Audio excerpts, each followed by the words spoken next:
वेद बातमीचा, लढा सत्याचा, निर्भीड पत्रकारितेचा, राजकारणातील महत्त्वाच्या बातम्यांच्या अपडेटसाठी आजच आपल्या YouTube चॅनलला क्लिक करा आणि रोज अपडेट मिळवण्यासाठी चॅनलला सबस्क्राइब करा. नमस्कार, आपण पाहत आहे वेद बातमीचा. दरडगाव थडी येथे 40 वर्षीय महिलेचा संशयास्पद मृत्यू. शेतीच्या वादातून सासरच्या नातेवाईकांकडून शारीरिक व मानसिक छळ, माहेरच्या नातेवाईकांचा आरोप. राहुरी तालुक्यातील दरडगाव येथे 40 वर्षीय महिलेचा गळफास घेतलेल्या अवस्थेत मृतदेह आढळून आल्याने खळबळ उडाली आहे. जया नामदेव हार्दे, वय 40, राहणार दरडगाव असे मयत महिलेचे नाव असून ही घटना शुक्रवार दिनांक 13 मार्च रोजी दुपारी घडली. मिळालेल्या माहितीनुसार जया हार्दे यांनी सुमारे 15 दिवसांपूर्वी विषारी औषध प्राशन करून आत्महत्येचा प्रयत्न केला होता. मात्र वेळीच उपचार मिळाल्याने त्यांचा जीव वाचला होता. शुक्रवारी दुपारी त्या राहत्या घरात गळफास घेतलेल्या अवस्थेत आढळून आल्या. नागरिकांनी त्यांना तातडीने राहुरी ग्रामीण रुग्णालयात दाखल केले. मात्र वैद्यकीय अधिकारी डॉक्टर प्रवीण क्षीरसागर यांनी तपासणीअंती त्यांना मृत घोषित केले.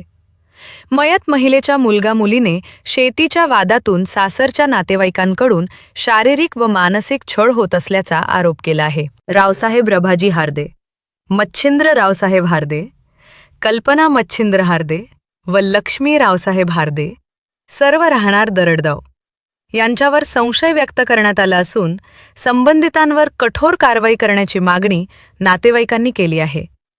या घटनेमुळे दरडगाव परिसरात हळहळ व्यक्त होत असून राहुरी पोलीस ठाण्यात उशिरापर्यंत गुन्हा दाखल करण्याची प्रक्रिया सुरू होती.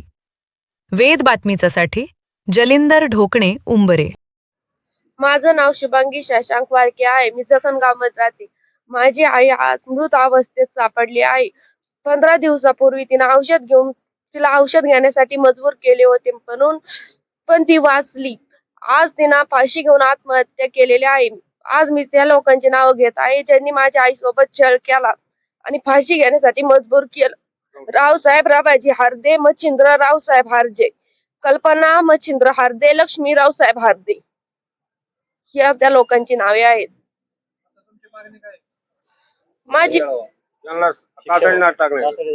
माझी मागणी ही आहे की त्याला तातडीनं आत टाकावे. तोपर्यंत आम्ही विधी करणार नाही. तोपर्यंत आम्ही अंत्यविधी करणार नाही. आणि माझ्या भावाला आमच्या जीवाला पण पुढे धोका आहे का माझ्या भावाला जीवाचा मारण्याचा प्रयत्न करण्यात येईल. कुणी नाही राहिलेला आता आम्हाला. माझे नाव शुभम नामदेव हार्दे. माझ्या आईचा आज मृतदेह आढळून आलाय. मी सकाळी कॉलेजला गेलतो. मी तिथे कॉलेजवरून आल्यावर मला माझ्या आईनं घरामध्ये फाशी घातलेली आढळली. त्याच्यामध्ये माझ्या घरच्यांचा बहुतेक हात असं. मी समजा कॉलेजला गेलो असताना किंवा मी घरी नसताना माझ्या आईला मेंटली टॉर्चर केल्याचा प्रयत्न केला जातो.